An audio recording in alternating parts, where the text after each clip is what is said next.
کیا وہ جو انسان کو فطری ذرائع دیے گئے ہیں علم کے، کیا وہ اس تعلق کو جو ہے وہ واضح کرتے ہیں؟ تو میں یہ عرض کرنا چاہوں گا کہ ہمارے یہ جو سوالات اور بڑے یہ بنیادی سوالات ہیں، ان کی بڑی اہمیت ہے اور ان کا جواب جاننا بڑا ضروری ہے۔ اگر ان کا جواب نہ جانیں گے تو پھر تو ہم ناکام ہیں۔ اگر مخلوق خالق کے مقصد کو ہی ہم پورا نہیں کر رہے ہیں تو کل کو ہمارے اوپر وبال بھی تو آ سکتا ہے۔ جو ہمیں پیدا کر سکتا ہے تو کیا وہ ہمیں عذاب نہیں دے سکتا ہے؟ کیا وہ ہمیں سزا نہیں دے سکتا ہے؟ اگر ہم اس کے مقصد کو ہی پورا نہیں کریں گے تو وہ ہمیں سزا دے گا۔ تو ظاہر بات ہے کہ ہمیں ان سوالات کا جواب جاننا انتہائی ضروری ہے۔ اب دیکھتے ہیں کہ ہمارے پاس کون سے ذرائع علم ہیں جو ہمیں فطری طور پر اللہ رب العزت نے دیے ہوئے ہیں۔ چلو جو اللہ کو نہیں مانتے تو وہ بھی ان ذرائع علم کو تو مانتے ہیں۔ تو سب سے پہلا ذریعہ علم جو ہے ہمارے پاس وہ ہے میلان طبع، کہ انسان کا فطری رجحان جو ہے کسی نہ کسی چیز کی طرف ہوتا ہے اور وہ اس کی کچھ نہ کچھ رہنمائی کرتا ہے۔ لیکن یہ جو میلان طبع ہے، کیا یہ ان سارے سوالات کا جواب دے سکتا ہے؟ تو یہ قطعاً نہیں دے سکتا۔ اللہ رب العزت نے بڑی ساری مخلوقات بنائی ہیں جن میں جاندار بھی ہیں، بے جان بھی ہیں، اور جتنے بھی جاندار ہیں نا ان کا کوئی نہ کوئی فطری میلان کہیں نہ کہیں ہوتا ہے۔ ان کا میلان طبع ان سب کے اندر موجود ہوتا ہے۔ انسان کے اندر بھی موجود ہے میلان طبع، جانوروں کے اندر بھی موجود ہے، جو بھی جاندار ہیں۔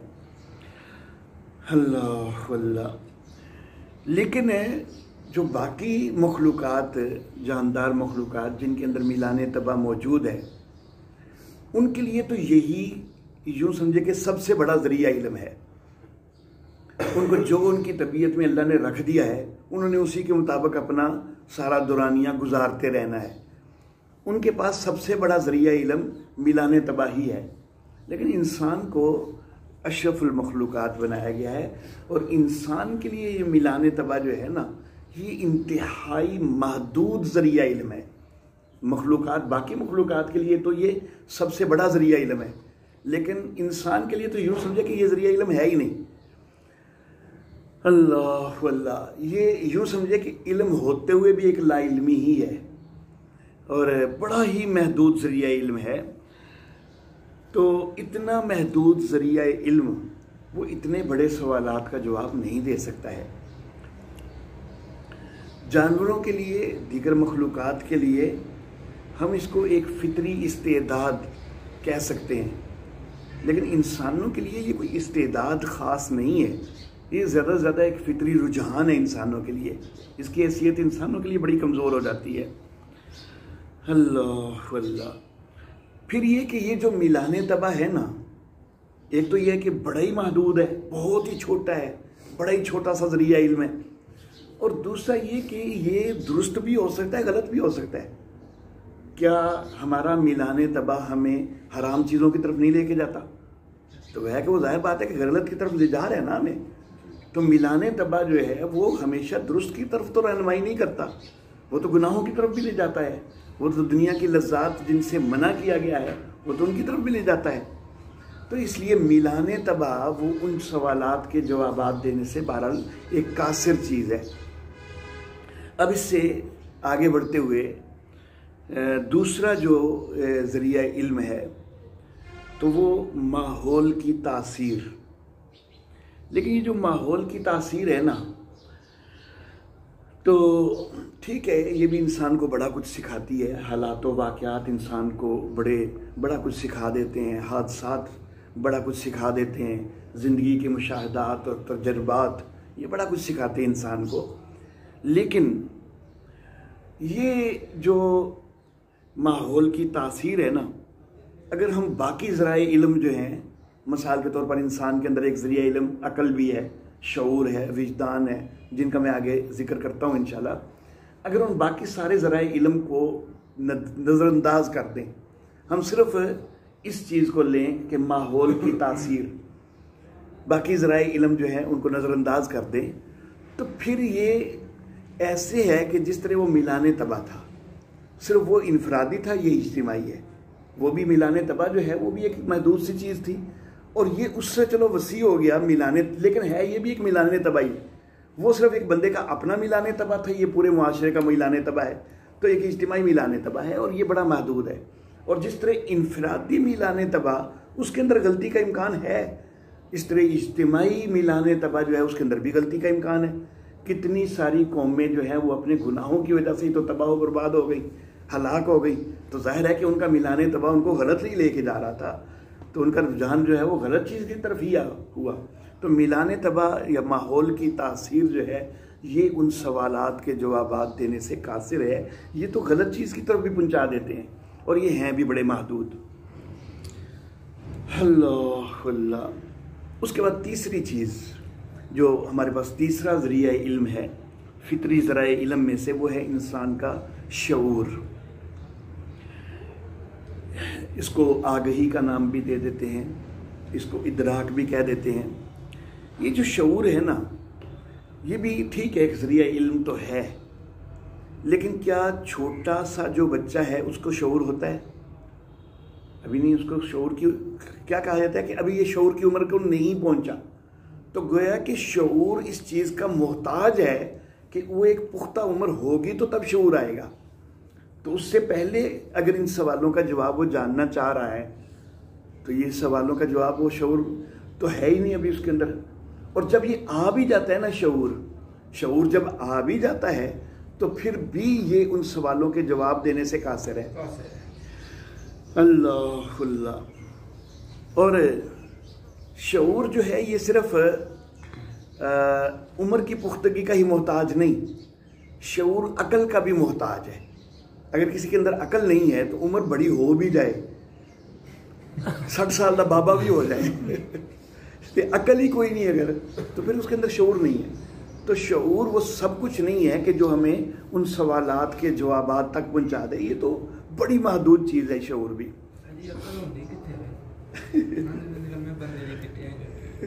ہاں تو ویسے تھوڑا لمبا پہ آئی ہے تیری بنا گٹیا تو بھی علی تھلے میں کتنے. اچھا اچھا چلے اللہ تیرے عقل عطا فرمائے. اچھا جی اچھا جی. اس کے بعد چوتھا ذریعہ علم جو ہے انسان کے پاس وہ ہے انسان کا ضمیر. لیکن یہ جو ضمیر ہے نا، یہ کس وقت جاگتا ہے، کس وقت بیدار ہوتا ہے اور کس وقت انسان کو جو ہے وہ کچھ متوجہ کرتا ہے کہ جب انسان برائی کی طرف جا رہا ہوتا ہے تو ضمیر اس کو روکتا ہے. لیکن یہ صرف برائی سے تو چلو تھوڑا بہت اس کو روکتا ہے، لیکن کئی دفعہ میلان طبع غالب آ جاتا ہے ضمیر کے اوپر بھی اور وہ پھر بھی برائی کی طرف انسان جا رہا ہوتا ہے. تو ضمیر جو ہے یہ اتنا محدود ذریعہ علم ہے کہ یہ صرف برائی سے تو روکتا ہے لیکن نیکی کی طرف رہنمائی نہیں کرتا. یہ نہیں بتاتا کہ نیکی کیا ہے، اچھائی کیا ہے. تو جو اتنا اس معاملے میں بے بس ہے، قاصر ہے، تو وہ کیسے اس سوال کا جواب دے سکتا ہے کہ ہمارے خالق نے ہمیں کیوں پیدا کیا ہے، ہماری تخلیق کا مقصد کیا ہے، ہم اس مقصد کو کیسے پورا کریں، ہمیں جو اس خالق کے پاس جواب دہ ہونا ہوگا تو کیسے ہوگا. تو یہ ہمارا ضمیر یہ ان سوالات کے جوابات نہیں دے سکتا. ہمارا خالق سے کیسے تعلق ہونا چاہیے، ان سوالات کا جواب ہمارا ضمیر نہیں دے سکتا ہے. وہ تو صرف برائی سے تھوڑا بہت متنبع کر دیتا ہے کہ بھائی غلط رہا ہے، ادھر نہ جاؤ. نیکی کی طرف تو رہنمائی وہ بالکل نہیں کرتا ہے. اچھا جی. ہمارے پاس جو پانچواں ذریعہ علم ہے وہ ہیں ہمارے حواس خمسہ. انسان کو 5 حواس دیے گئے ہیں. دیکھنے کی حص ہے جس کو باصرہ کہتے ہیں، اور دیکھنے سے بھی ہم بڑی ساری چیزوں کو سمجھتے ہیں، پرکھتے ہیں، اس سے ہمیں بڑی معلومات مل جاتی ہیں. دوسری حص ہمارے پاس سامعہ ہے، سننے کی حص ہے، اور سن کر بھی ہمیں بہت کچھ معلومات مل جاتی ہیں. اگرچہ میں تو کوئی عالم نہیں ہوں، ایک طالب علم ہی ہوں، لیکن بہرحال مجھے آپ سن رہے ہیں تو کچھ نہ کچھ معلومات تو آپ کو مل ہی رہی ہیں. تو یہ سننا جو ہے یہ بھی معلومات کا ایک ذریعہ ہوتا ہے، علم کا ایک ذریعہ ہوتا ہے. اس کے بعد لامسہ، چھونے کی قوت ہے، تو اس سے بھی ہمیں کچھ نہ کچھ علم ہوتا ہے. یہ چیز گرم ہے، ٹھنڈی ہے، سکلین کا کوئی پتہ نہیں کہ توے کے اوپر جو ہے سیدھا ہاتھ رکھ دے. شکیل سے بھی ہو سکتا ہے، یہ توقع کی جا سکتی ہے.